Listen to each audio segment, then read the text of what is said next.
Internet family, let's read chapter 5 of Winged Pharaoh. I'm so glad so many of you guys are loving this book. It's one of my all-time favorites too. It's probably definitely top 10, maybe top 5 all-time favorite books. Okay, here we go. Chapter 5, Baby Lion. When I was 6, I wanted a baby lion. I had a black hound puppy and 2 pigeons and a quail with a broken leg. Mata said to me, "Lions are fit playmates for warriors, but not for children." One of the gardeners, Bikiwi, was my friend. He had only one eye, and he had lost 3 fingers on his left hand fighting for my father in the south. He worked in the vegetable garden, which was some way from the palace. Mata had a brother who worked there also, being the overseer of the gardeners, and while she talked to him, Bikiwi would tell of his travels to Nea and me. He told us many stories of our father's deeds in battle. But when we asked father about them, he laughed and said that if reality were like a figurine, Bikiwi's stories were like the giant shadow that a lamp would throw of it upon a wall. There was a little mud brick house where Bikiwi kept his garden tools, and here he let us keep the animals that we were not allowed to take home. I had a horned toad, and 2 white rats with pink eyes, and a little jerboa, which had big, gentle eyes and sat on its hind legs when I talked to it.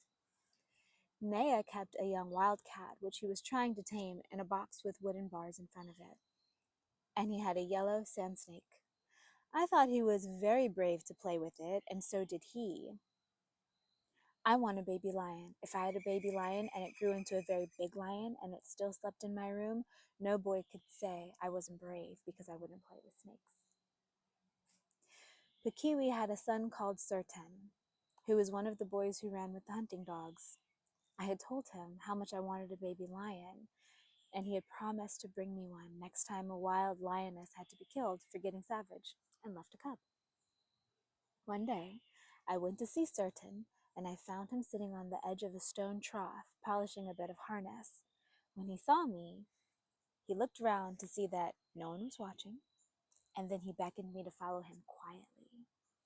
He took me to an empty stable, and there, in the far corner, I saw a big mongrel dog suckling a tiny lion cub with her own 2 puppies.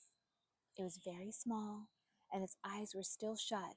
I stroked its dappled golden wool, and I made certain promise to bring it to me when I was alone for the night.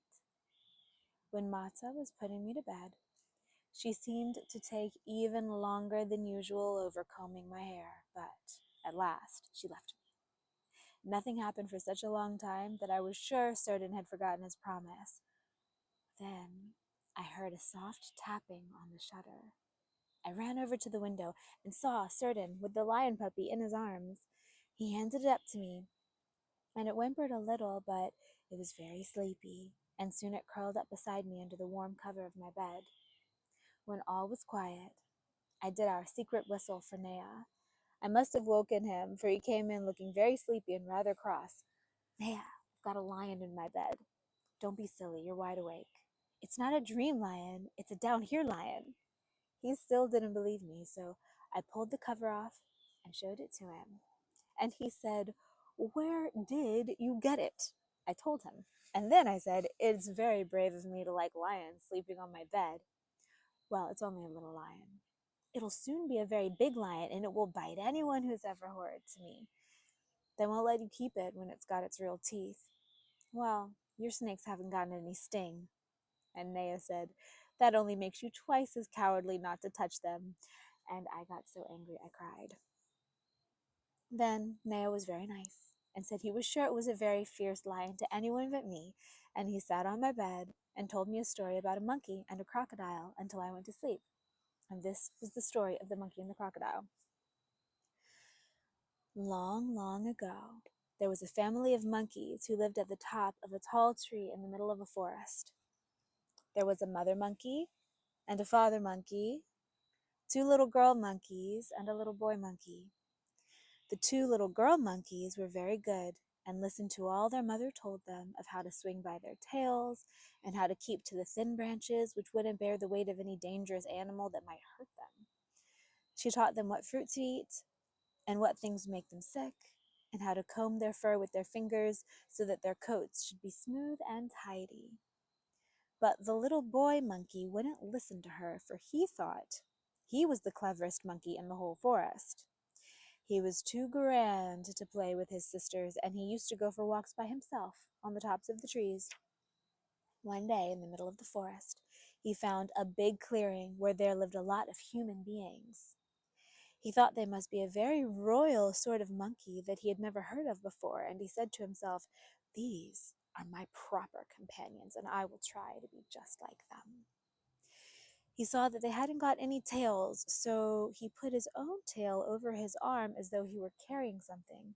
But because he was used to having it to climb with, he often fell out of trees and bumped himself quite badly. But that didn't teach him anything, and he saw also that the human beings had no fur on their bodies, and he tried to pluck out his coat so as to look more like them, but he made himself so sore, and the bare patches felt so cold that he stopped doing that. Then one day, he saw one of the human beings alone in the forest, and he went up to him and said, "I should like to join your tribe of monkeys." Now the human being was a very wise man who knew the speech of animals, and he said, "We are not monkeys, we are men." And the monkey said, "Well, I want to be a man too." And the wise man said to him, "The time will come when all the animals in the forest will be men. Do not be impatient. When your time is ready, you shall leave the companionship of monkeys and know the loneliness of man. Learn all there is to be learned as a monkey, and in so doing you will learn wisdom more speedily, and stop carrying your tail over your arm. If you do not use what the gods have given you, one day you shall weep the lack of it." This made the monkey very cross, for he still thought the men were a very special tribe of monkeys who considered themselves too grand to play with him, just as he was too grand to play with his sisters. And he chattered very rudely at the wise man and ran away into the forest. One day, he was walking by the river, still carrying his tail over his arm, and he saw a man paddling a raft. And he said to himself, "That same thing will I do also, and then at last they will believe I am their sort of monkey." In the water he saw what he thought was a log of wood, and he jumped onto it. It started to move along the water, and he felt very grand and important. Suddenly, the log of wood opened two very wicked eyes and looked at him, and he knew it for a crocodile. He was so frightened that he jumped into the water and swam away very fast. But just as he reached the bank, the crocodile bit his tail right off. And as he walked home to his mother and all the monkeys, whom he had been too proud to play with, they pointed and laughed and chattered at him. Nobody was at all sorry for him except his mother, who of course still loved him in spite of his horridness.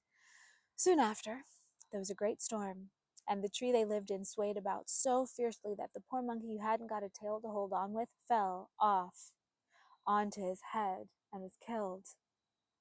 And before a year had passed, he was born again to the same mother. He learned to swing by his tail quicker than any child she had ever known, and he listened to everything she told him, and he became the nicest and friendliest monkey in all the forest. For now he knew that wisdom and happiness can only be found by learning that which the wise gods have arranged for one to be taught. That was chapter 5, Winged Pharaoh by Joan.